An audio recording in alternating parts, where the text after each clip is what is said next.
Hello, hope you're doing good. In this video, I will be showing you how to remove a section from Wix website. So for example, you can see I'm on my Wix website right here.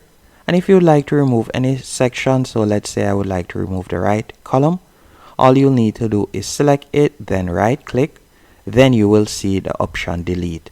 Another thing that you can also do after selecting the section that you would like to delete, you can tap on the three dots in line with it and you'll see the option delete, and you could tap on delete right there.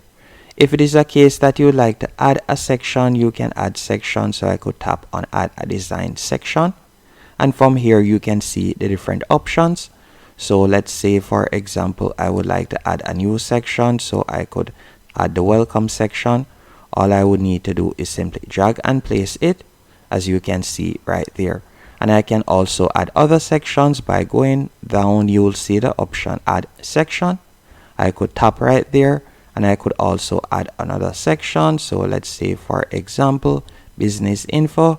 You can see the different options right there. Let's say I want to add this option, so I'll simply drag and place it.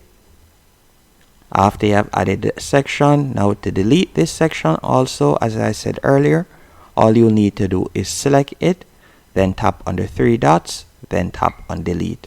Hope you found this tutorial helpful and informative.